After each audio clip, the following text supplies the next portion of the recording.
Alright guys, thank you for watching and welcome to PlayStation Rewind Episode 3. PlayStation Rewind is a PlayStation podcast where we take a look back at all of the rumours, leaks, news and top stories from the world of PlayStation and the games industry in general. Many of you have commented on the previous two podcasts that you would like the weekly podcast to be a live podcast where we can interact in a live forum rather than have it as a pre-recorded video. Just to let you know, this is something that I am looking at.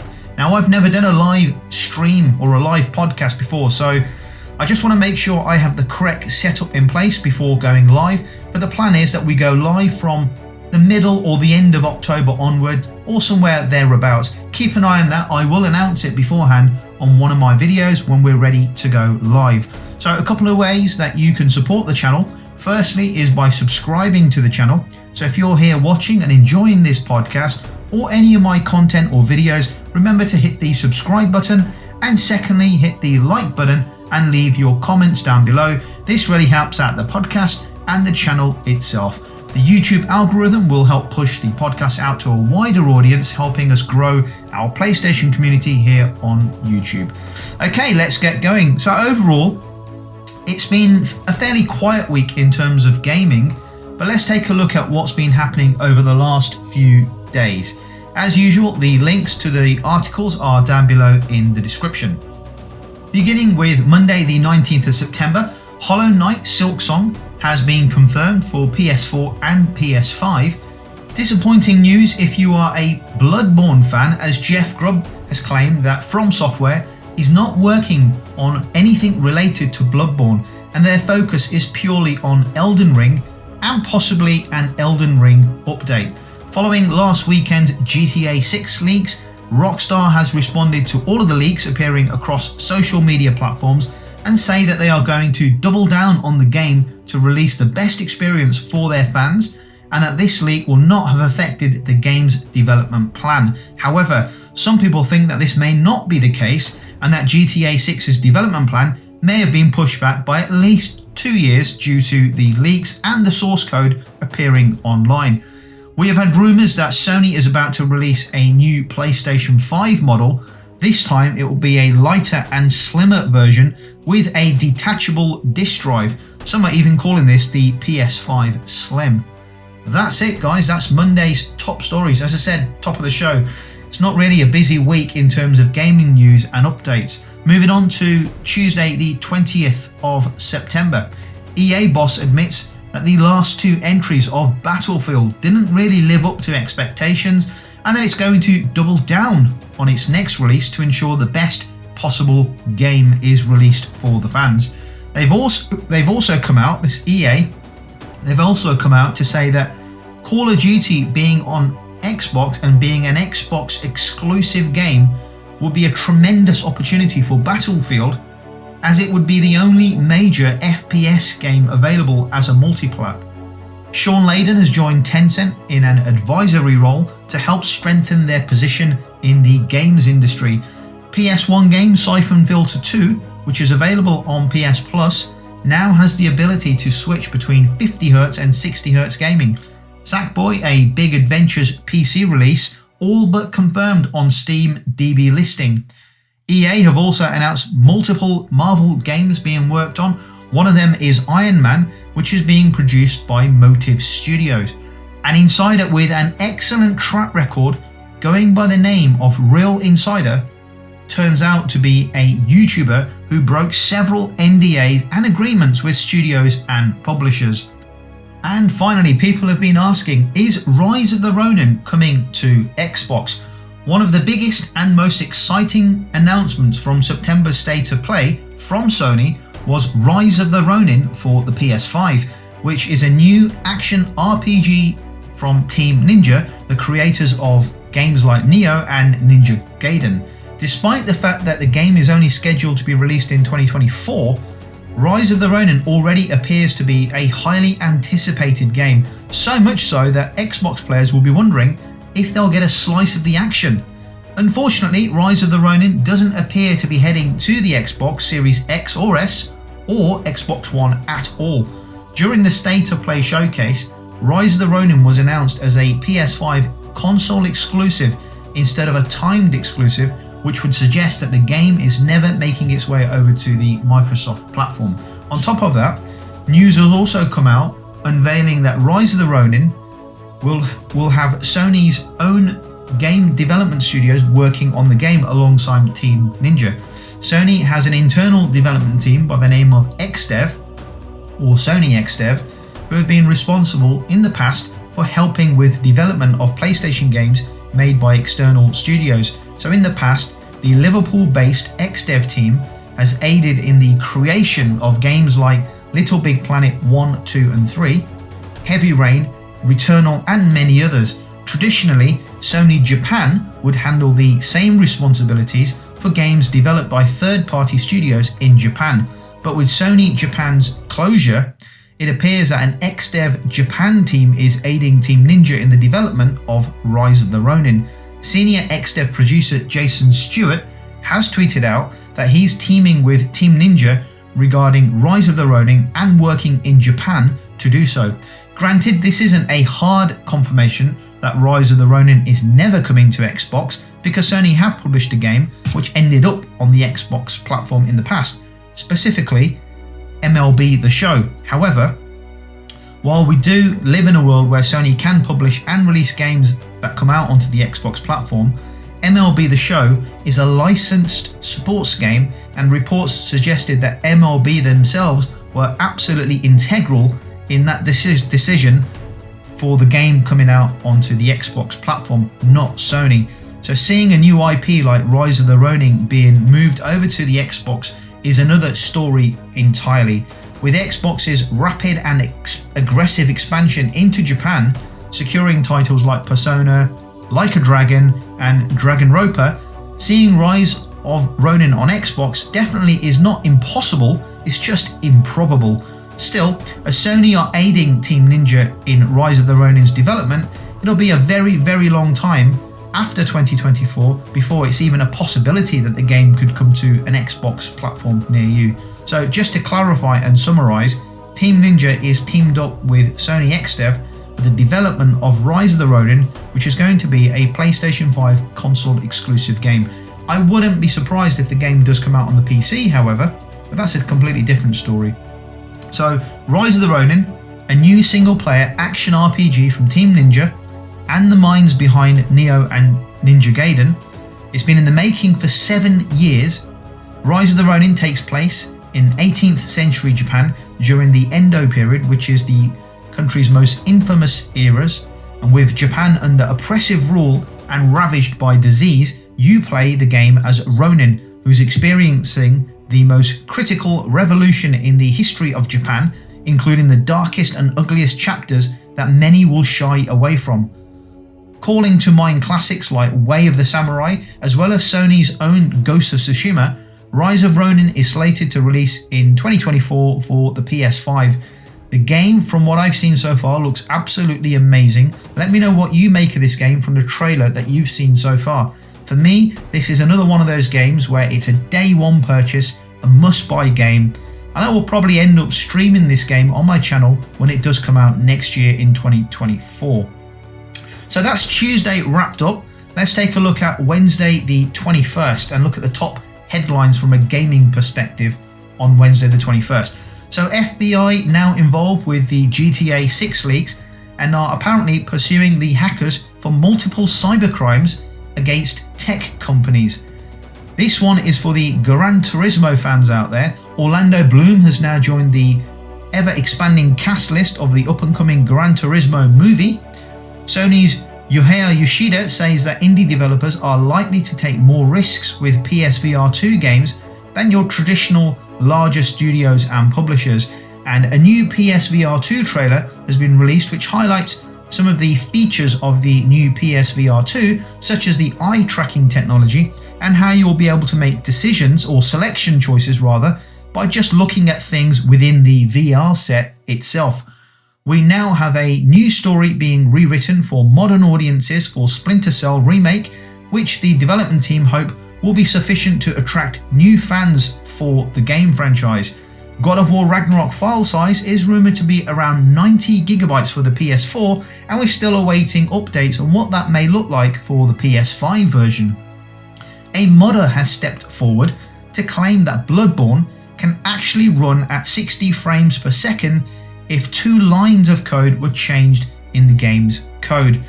Shuhei Yoshida has reiterated PlayStation's firm belief in the premium release of a title before they hit subscription services, and I'll dip into more of that a little later in the podcast. Moving on to Thursday, the 22nd of September. Assassin's Creed Mirage will explore Arabic and Muslim mythology in the upcoming game. Blizzard has confirmed that Overwatch 2 lead hero designer has left the company. Dying Light 2 DLC Bloody Ties has been pushed back again and delayed. Jim Ryan was apparently the driving force behind Sony's renewed interest in indie developers and indie games. Ninja Theory among the first big developers to turn to AI voice acting for their projects. And just before I move on, that worries me. If anyone's ever played Watch Dogs, I think it was Watch Dogs when the PS5 first came out, I forget the name, somebody remind me in the comments down below, but that game used AI for a lot of the voice acting and a lot of the accents, and it was dreadful, absolutely dreadful. So this is a big concern that another developer is turning to AI for voice acting. Really worrying for the industry if that's a growing trend. Microsoft is confident that the Activision deal with Blizzard will succeed despite increased scrutiny. Cyberpunk hits 1 million daily players after Edge Runner's success. And Shuhei Yoshida, I can never pronounce this guy's name.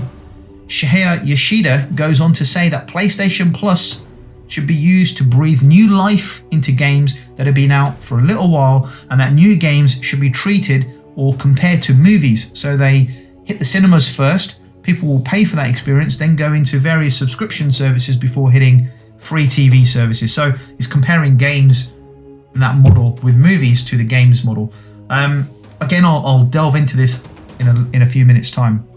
Okay guys, that's Thursday the 22nd done. Let's take a look at Friday the 23rd. And guys, remember to do me a favour, hit the like, bell and subscribe buttons. Persona 3 remake is reportedly in development. A Plague Tale Requiem will last around 15 to 18 hours of proper gameplay, and it has no filler content. The game is also doubling down on integrating DualSense features, and the studio go on to explain how the PS5 hardware is going to improve the sequel. Some users are reporting DualSense stick drifting issues following the latest PS5 firmware update. We get to test out Call of Duty Modern Warfare 2 on the open beta, and well, nothing really changes in all honesty. I gave it a whirl and lasted about 10 minutes on multiplayer before you get shot to bits. It's nothing new, let's put it that way. It is a beta. I'm looking forward to playing the actual game when it comes out. I do enjoy playing Call of Duty. Well, I used to anyway, but not so much the last few games, but we'll give it a try when it comes out. Marvel confirmed that it is not planning a connected universe similar to the MCU for its games. Police in the UK have arrested a teenager reportedly linked to the Rockstar GTA 6 hack. Apparently the teenager is a 17-year-old. Playing Gotham Knights just once and getting to the end will not reveal everything in the game. The studio go on to say that you will need to play Gotham Knights multiple times to see everything in the game, giving it a lot of replay value. Return to Monkey Island features a cameo from Naughty Dog's Neil Druckmann, and he goes on to say he can't believe he's actually in the game. It's one of his dreams. Marvel's Spider-Man Miles Morales PC dazzles in its first trailer. And those are the top headlines really from Friday and up to Friday. And there are a few things I wanted to delve into, a couple of topics and articles that I've come across during the course of the week. And some of these I've made reference to so far in the podcast. And I just wanted to have a look at them in a little bit more detail, take a closer look at those kind of bits, news bits. So starting off with Sony PlayStation releasing its games onto PC and why the strategy seems to be working so far. And this article looks at Spider-Man and proves Sony's PC game strategy is working as they intended to. So it goes on to say here that Marvel's Spider-Man Remastered is the latest PlayStation Studio title to be ported to PC, and it seems like PC game strategy at Sony is working exactly as they intended. By porting best-selling PlayStation games to PC, whose console sales have pretty much stagnated and plateaued, and that's an important bit to remember here, it's where the sales have plateaued. The new release reaches a new audience, and Spider-Man was the latest of games to demonstrate that this month. While figures are not available from Epic Game Store, Spider-Man was the best-selling game on Steam globally for the week of August the 9th to the 16th, falling second only to the sales of the Steam Deck. So basically it was the most popular game across the world on Steam, and it was only beaten by the release of new hardware, handheld hardware, which generally people tend to like that type of stuff. And actually the Steam Deck looked fairly decent when it first came out. Certainly the hype around it was quite good. So naturally that's going to be the most popular item from Steam, followed by the first piece of software, the game, which was actually Spider-Man. The game remains in the top 40 best-selling Steam games globally at the time of this article, and according to NPD data, Spider-Man was the third best-selling game in the US for August, climbing a massive 81 places from 84th in the chart the previous month. An impressive performance for a game that recently celebrated its 4th anniversary. And let me just highlight that, and that's another thing to remember. The game is 4 years old.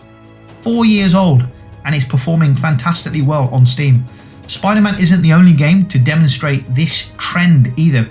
So in a chart compiled by Axios Tori Lissick, Horizon Zero Dawn had a similar leap back in August 2020 when it climbed 77 places to number 12. God of War climbed 141 places to 5th on its PC release in January, while Days Gone had the most impressive climb, climbing 227 places to number 20 back in May 2021.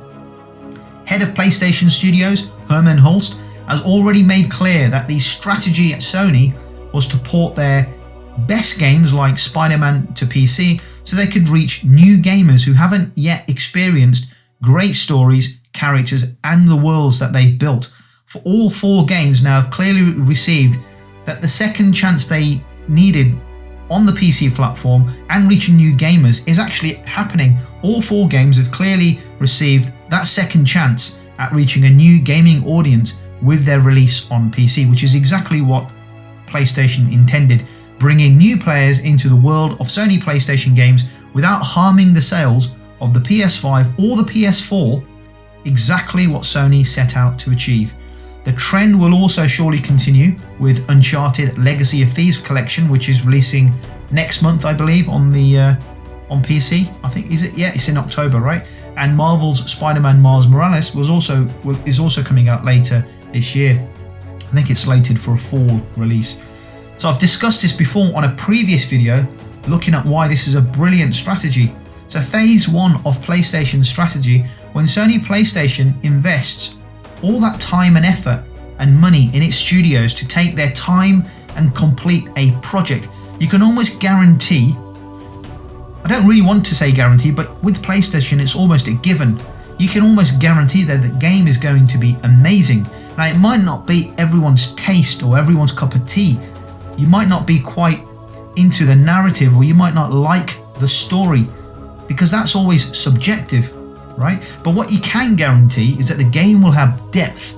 You scratch beneath the surface and there'll be an amazing world, characters with depth, characters with story, amazing gameplay, a thought out, driven story experience, a cinematic set piece or two, amazing musical score and soundtrack, and wonderful cinematics which will quite simply blow you away. There may be even moments where the game pulls at your heartstrings and draws a tear or two to your eye. You'll be taken on a journey, and it will be an experience you will never forget. This is generally what you get with PlayStation games, and it's worth something. It's worth something to people on day one. You shouldn't find this type of experience free or dropped onto a service day one like a cheap 20-year-old movie. It should be treated with respect and enjoyed for what it is supposed to be, which is a masterful created cinematic premium gaming experience at the very highest level, which most publishers and studios across the video game industry and across media entertainment, they still aspire to produce that level of content. This is what you get when you invest as a fan into Sony PlayStation gaming experiences. As I said, you might not like the story, it might not be your type of story, but you cannot criticize the other elements I've mentioned, the story, the music, the gameplay, right? You cannot question this. Now, after a while, naturally, game sales will start to slow down.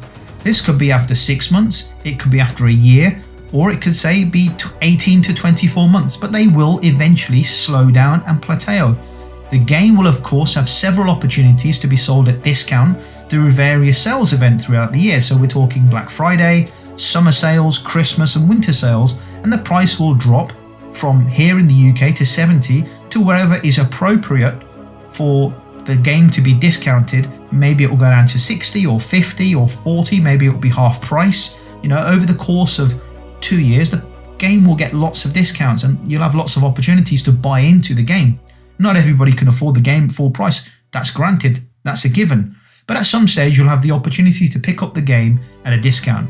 However, as sales eventually start to slow down, Sony PlayStation now moves to phase 2 of their strategy once a game has been released for a period of time. So phase 2 of the PlayStation strategy is the game has been out for 6 months to 24 months, sales have started to slow. Once this happens, Sony simply dropped the game onto PS Plus and now they allow for those that didn't want to pay full price or pay the discounted price to enjoy the experience on their subscription service, which they pay a monthly fee. The game will also release on PC for those that do not intend to purchase a PlayStation but want to experience the games as new gamers. They can enjoy that on the PC. Now, you never know if the PC player may one day end up thinking to themselves that they may actually pick up a PS5 when it drops into sale, or they might pick up a PS6.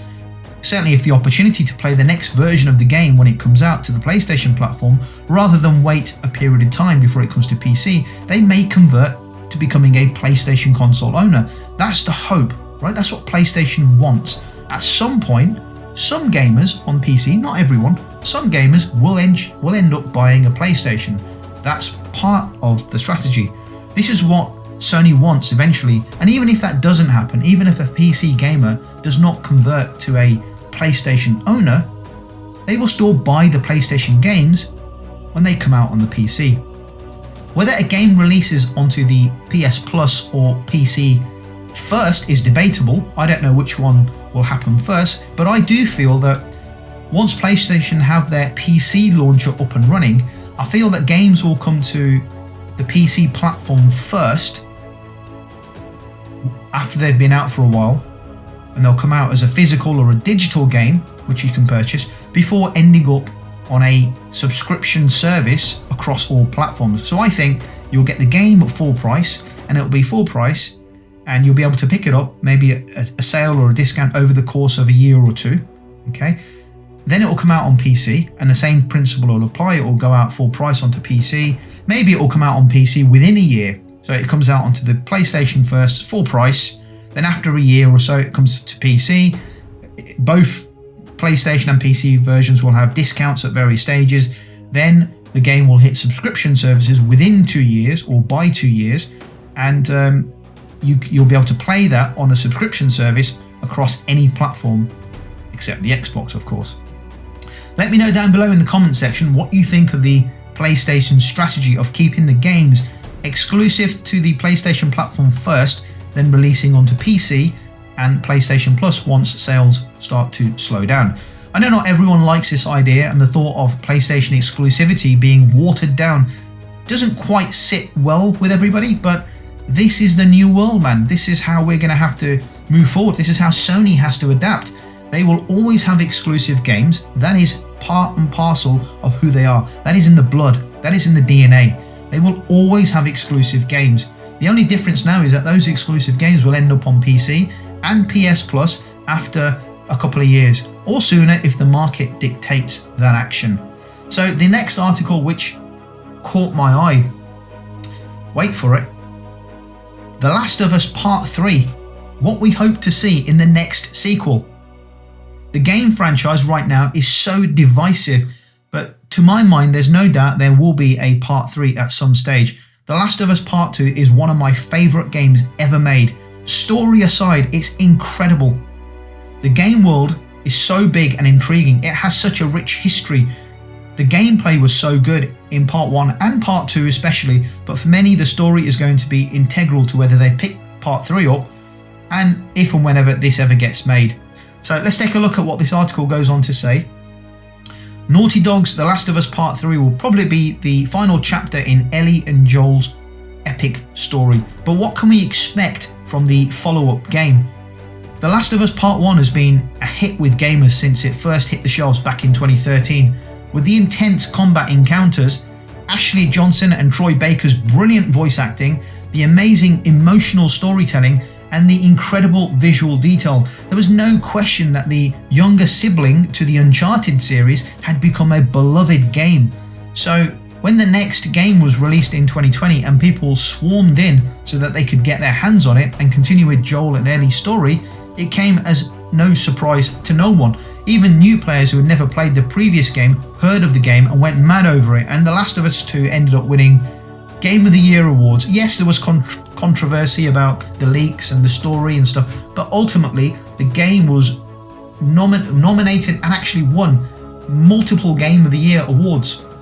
I'll have to check, but I believe it's the best game with the most awards across every game. Is that right? I'll have to check that. Leave a comment down below, but I do believe it's the only game to win so many awards. With players having formed emotional attachments to the characters in the previous game and knowing a lot more about the world this time round, it gave writers both an opportunity to do more with the original story and a bit of a challenge with how they're going to make the new game and the plans they had for it work in a way that wouldn't have players absolutely hating every decision they'd made. Thankfully, they were successful in their endeavours and managed to create a game that caused both the players and the characters perfect amount of heartache without taking anything away from the story or the original vision of the game. The Last of Us Part 2 having such an open-ended ending, Part 3 became the most anticipated game, and it wasn't even in the works yet. Fortunately for fans, in April 2021, Oops Leaks reported that it was confirmed by Neil Druckmann, the co-president of Naughty Dog and the creative director of The Last of Us Part 2, that he and his co-writer Haley Gross had already started on the story and outlined of the script for Part 3, but the game itself wouldn't actually be in development until Naughty Dog was finished with the upcoming projects that they're already working on and committed to. So based on that time frame between Part 1 and Part 2, players can probably assume that it'll be a long time before we get The Last of Us Part 3, especially with all the new additions and the remakes and things happening at the moment with the current set of games. At this point, the earliest that we're most likely that we're ever going to see or hear news about a release date of The Last of Us Part 3 will probably be sometime in 2026 or after 2026. While this is frustrating for many people, we're also more than happy to wait for Naughty Dog to complete their new game, because the effort, the time, the love that goes into every piece of game is very clear to players who decide to travel through the different worlds that they've created. While we wait for the official announcement about the third game from Naughty Dog, let's take a little deep dive into the previous two games and take a look at some of the things that we're hoping will make a reappearance, and some of the storylines that should be tied off to give players a satisfying ending to a game that they have really come to love. So this is a bit of a spoiler warning to those of you that somehow haven't managed to play Part 1 and Part 2. I'll be reflecting on many of the key points and story elements from both the games, so if you don't want to know what the games are about, switch over now. In the first game, we are introduced to two new characters, Joel, a ruthless and cynical survivor in a post-apocalyptic world, and a 14-year-old Ellie, the young girl who he later learns is immune to the virus that he is tasked to protect and smuggle across the country, and he eventually ends up forming a very strong bond with her. In The Last of Us Part 1, they are faced with a constant struggle for survival, avoiding people and the affected alike in the ravaged civilization.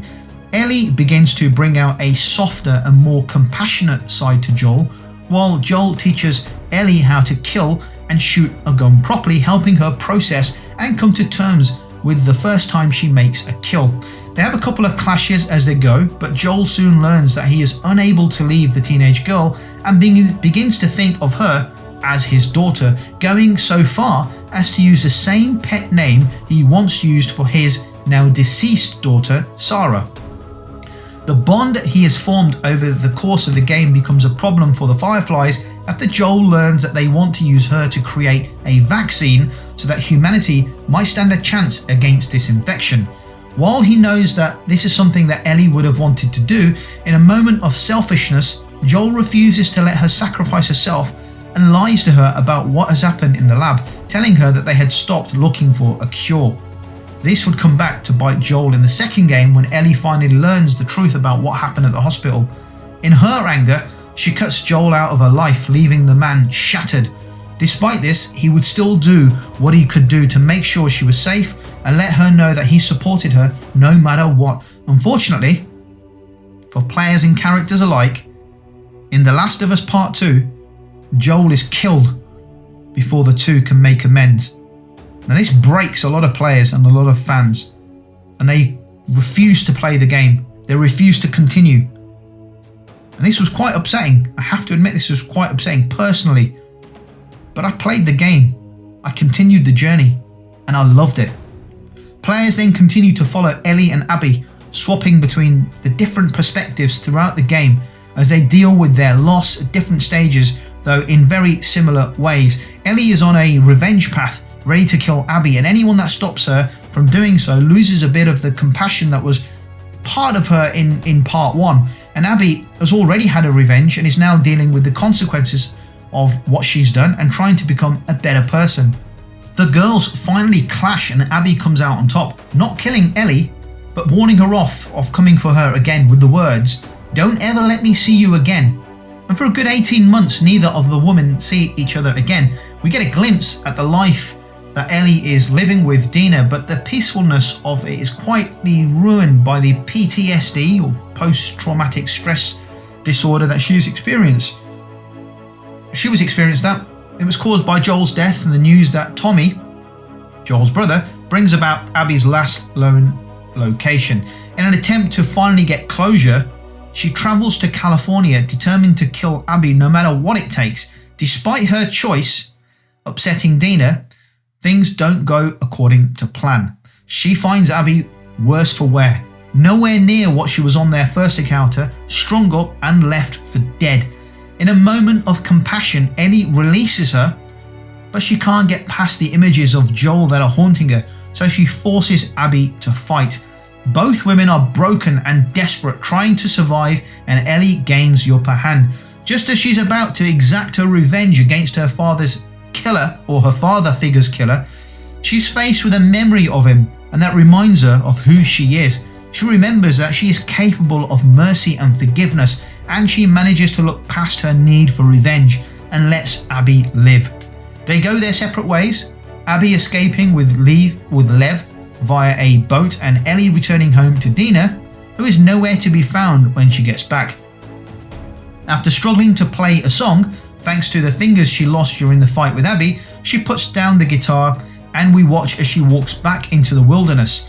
Players were then left staring at the screen with somewhat of a gloomy feeling settling in as they wondered what they were going to do now. While the ending of The Last of Us Part 2 was a bit more definitive than the much more violent ending of Part 1, it was a lot more open-ended and left fans with a lot more questions. As a result, speculation about where Naughty Dog was going to take Ellie and the rest of her story in The Last of Us Part 3 began to circulate. When Ellie returns to her farmstead at the end of The Last of Us Part 2, she finds her home has been completely vacated except for their studio. No Dina or JJ, that's the baby they were raising together, they're named in honour of Joel and Jesse. No parting note to give her an explanation of where they'd gone, just an empty house with a couple of memories left inside. Looking at that last scene in the game, we can assume two things. Number one, Ellie has accepted Joel's death and is walking away from the anger that she's let let her consume her. She's also forgiven him for what he did and is moving on from it. Or number 2, she is most definitely going off to find Dina and JJ so she can fix the relationship that she broke after she made the decision to go after Abby. The question we should really be asking is whether she is actually going to recover from the trauma of this game, and if Dina will actually forgive Ellie for what she put her through. It may take some time, but we're hoping that Naughty Dog will have a change of heart about what seems to have become a theme of tragic endings and give their main character the happy ending she deserves in The Last of Us Part 3, especially after all the nonsense she's been through. Naughty Dog has always gone through great efforts to flesh out and add colour to each of the characters and all of the factions in The Last of Us, going above and beyond with details outside of the main story. Each of them has come to sort of code or set of morals or moral beliefs that they go by, and it allows us to connect and have sympathy for the groups as we play them. And it helps players understand why the different factions do what they do within the game world. It puts us more in Ellie's headspace, and it causes us to feel guilty when we take out our different members. So to be suddenly presented with the Rattlers near the end of The Last of Us Part 2 is a little bit odd. There was no real backstory to who they are in the game.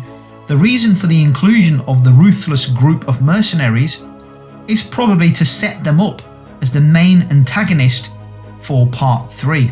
We do get a bit of an insight in terms of how they run, but there's no depth. There's nothing good about them. We don't have anything in sight. Instead, we're given a group of people who seem to have completely lost their way, they've lost their humanity, and will do anything and everything to discourage the survivors they have captured from the group going against them.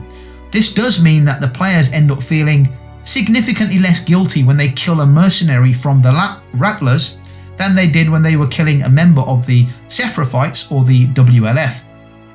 They are definitely going to bring about a couple of new ethical, physical and emotional challenges for Ellie in The Last of Us Part 3, and I'm very excited to see how Naughty Dog handles that. It'll be interesting to see how Ellie's newly refound compassion holds up against people who have zero compassion for her and probably consider her as a little more than a labourer. It has been theorised that the change in the menu screen after you complete the game is actually giving us a bit more of a hint of what is going to happen with Abby and Leb, or what has already happened with Abby and Leb.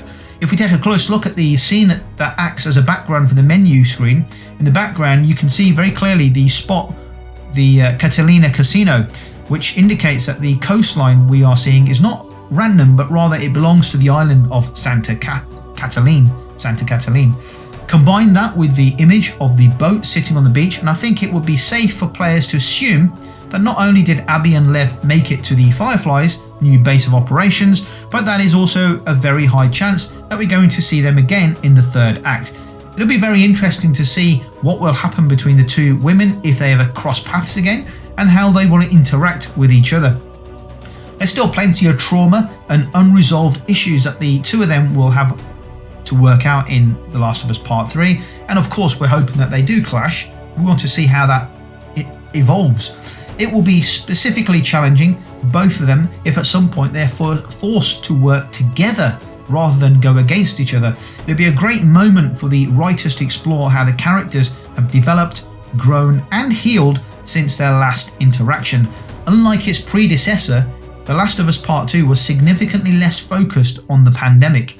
The infected play a much smaller role in the game this time, becoming more of a background enemy than the main enemy that you need to deal with throughout the game. It's more of a background enemy, as explained. It's there in the background, you've got to be aware of it, but it doesn't really play part in the game itself.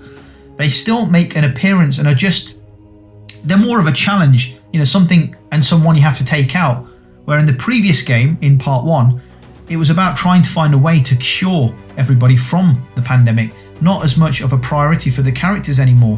While Ellie is focused on taking her revenge out on Abby for killing Joel, Abby is more focused on becoming a better person after taking her own revenge and returning to the light after it was pointed out to her by Owen that she'd stop looking for it.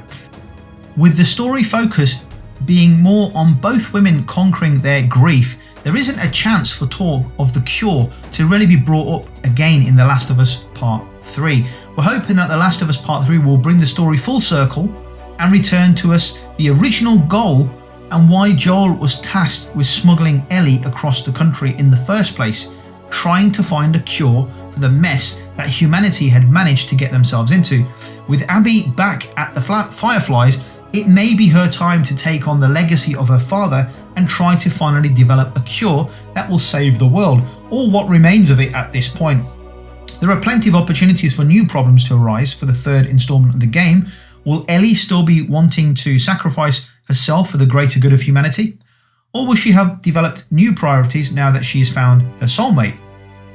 There is a chance that problems may even arise from outside the main characters this time, and rather than a father not wanting people to kill his surrogate daughter, it'll be the Rattlers who don't want a cure to be found as they try to establish their new order and reign of terror. Why would they want to save the world from the very thing that put them on top? How would they benefit from that? They may decide that Ellie is too much of a potential threat to have around and send hunters after her. There are so many places and areas for potential conflict to arise and plenty of ways for everything to go wrong, as is often the case in a Naughty Dog game. With so much of the story still left unresolved and everything that has arisen in the last two games, Neil Druckmann has plenty to work with, and we can't wait to see how he ties up Ellie's story in The Last of Us Part 3. Now, I know a lot of people didn't like the story of the Part 2. Well, I say a lot of people, I would say there's a 50-50 split that people didn't like the story in The Last of Us Part 2. But for me, honestly guys, for me, amazing game, tremendous game, and although the story is controversial, I'm okay with it. You know, I don't want Joel to die in the game, but just like any form of media, any kind of film, it's a game. Let's just get over it. Let's move on. Let's carry on.